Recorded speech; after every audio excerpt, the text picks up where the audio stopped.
యువతకిచ్చే సందేశం. మరి విన్న తర్వాత ఇలా ఆత్మహత్యల లాంటి పరిస్థితికి పాల్పడక మరి ఏం చేయాలి రాష్ట్రంలో యువత అని నేను అడుగుతా ఉన్నా ఈ ప్రభుత్వాన్ని. అట్లాగే ఆ తమ్ముడు ఇంకో మాట అన్నాడు, బీఆర్ఎస్ హయాంలో చివరి దశలో ఉన్న 65,000 ఉద్యోగాలు నింపి వాళ్ళు ఆ రోజు నోటిఫికేషన్లు ఇస్తే ఇవాళ మీరు కాగితాలు ఇచ్చి అది మీ ఖాతాలో వేసుకుంటారా అని నిలదీశాడు ఈ ఉత్తరంలో. దయచేసి ఈ ఉత్తరం కూడా మిత్రులందరూ చదవాలని చెప్పి కూడా నా ప్రార్థన, మీడియా మిత్రులందరూ కూడా. అందులో కాదు మమ్మల్ని కూడా అన్నాడు, మేము కూడా గ్రూప్ 1 నోటిఫికేషన్లు ఒకసారి ఇచ్చాము, లీక్ అయింది, పేపరు రద్దు అయింది, మమ్మల్ని కూడా నిందించాడు. అట్లా అని చెప్పేసి ఇవాళ పరిస్థితి ఎట్లా ఉంది అంటే, కానీ ఆ రోజు కేసీఆర్ గారి ప్రభుత్వం మీద వీళ్ళు చేసిన ప్రచారం, 2 ఉద్యోగాలు ఊడగొట్టండి, కేసీఆర్ది కేటీఆర్ది 2 లక్షల ఉద్యోగాలు ఇస్తాం మొదటి సంవత్సరంలో అని చేసిన ప్రచారం నమ్మి ఇవాళ మేము వాళ్ళని గెలిపించామని చెప్పి ఆ తమ్ముడు రాస్తూ ఉన్నాడు. వాస్తవం చెప్పాలంటే ఇవాళ వేణు రాసింది సూసైడ్ నోట్ కాదు, వేణు రాసింది కాంగ్రెస్ ప్రభుత్వ నిర్లక్ష్యానికి వ్యతిరేకంగా రాసిన ఒక ఛార్జ్ షీట్. నిన్న మా సోదరులు పువ్వాడ అజయ్ గారు, లింగాల కమల్ రాజ్ గారు, మా ఎమ్మెల్సీ తాత మధు గారు, మా మాజీ ఎంపీ నామా నాగేశ్వరరావు గారు అందరూ ఆ పిల్లోని హాస్పిటల్లో పరామర్శించడానికి పోతామంటే పోనివ్వరు, మీరు కలవడానికి వీల్లేదని ఆంక్షలు.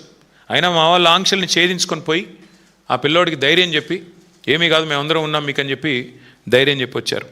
ఇవాళ వాస్తవం ఏంటి అంటే, అశోక్ నగర్ నడి రోడ్లో రాహుల్ గాంధీ ఇచ్చిన మాటకి దిక్కులేదు.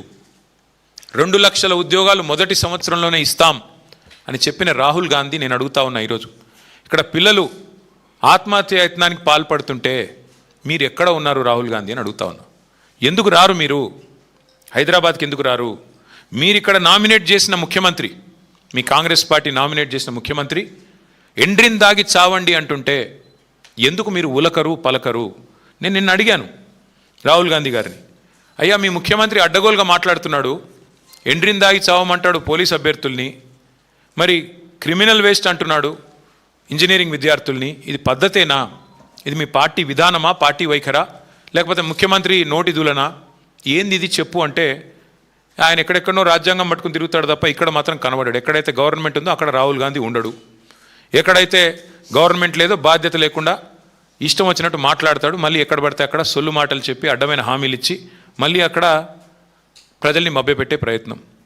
నేను ఇవాళ ఈ రాష్ట్రంలో ఉన్న బాధ్యులను కూడా అడుగుతా ఉన్నా, అధికారంలోకి రావడానికి ప్రగల్భాలు పలికి నిరుద్యోగ భృతి ఇస్తామని చెప్పి, అట్లాగే యువతకి ఇది ఇస్తాం అది ఇస్తాం, 10వ తరగతి పాస్ అయితే 10,000, 12వ తరగతి పాస్ అయితే 15,000, డిగ్రీ పాస్ అయితే 25,000, పోస్ట్ గ్రాడ్యుయేషన్ పాస్ అయితే 1,00,000 రూపాయలు, అట్లాగే మన పిహెచ్డి చేస్తే 5 లక్షలు అని చెప్పిన రేవంత్ రెడ్డి గారు, అని ప్రగల్భాలు పలికిన బట్టి విక్రమార్క గారు, మరి మీ సొంత నియోజకవర్గంలో నిరుద్యోగి ఉత్తరం రాస్తే ఏది మీ స్పందన? ఎందుకు మీ నుంచి కనీసం ఒక మానవతతో కూడిన ఒక చిన్న సందేశం, అయ్యా పిల్లలు చావకండి మేము కాపాడుతామని ఒక మాట ఎందుకు రావట్లేదు? పెద్ద దిక్కుగా ఉండాల్సిన వాళ్ళే విషం తాగండి, చావండి, మీరు బావిలో దుంకండి అని మాట్లాడితే మరి ఇవాళ ఏం జరుగుతుంది? ఇట్లాంటి పరిణామాలు కాక ఆలోచించాలని చెప్పి నేను కోరుతా ఉన్నా. ఇంకా విచిత్రమైన పరిస్థితి ఏమంటే, రాహుల్ గాంధీ గారి నాయకత్వంలోని ఈ పార్టీ, మేము వీరికి బుద్ధి రావాలనే మొన్న ఏ రోజైతే వాళ్ళు యూత్ డిక్లరేషన్ ఏ ప్రాంగణంలో అయితే పెట్టారో సరూర్ నగర్లో, అక్కడే పెట్టాం మీటింగ్. మేము కూడా పెట్టి గుర్తు చేయడానికి కాంగ్రెస్ పార్టీకి, అయ్యా మీరు ఇచ్చిన వాగ్దానాలకి 4 ఏళ్ళు అయింది, మీ ప్రభుత్వానికి ప్రజలు ఇచ్చిన కాలం కూడా గడుస్తున్నది, ఎప్పుడు స్పందిస్తారు అని చెప్పి అక్కడే ఒక సభ పెట్టి నిరుద్యోగుల సాక్షిగా ప్రశ్నించాం. ఏమడిగాము?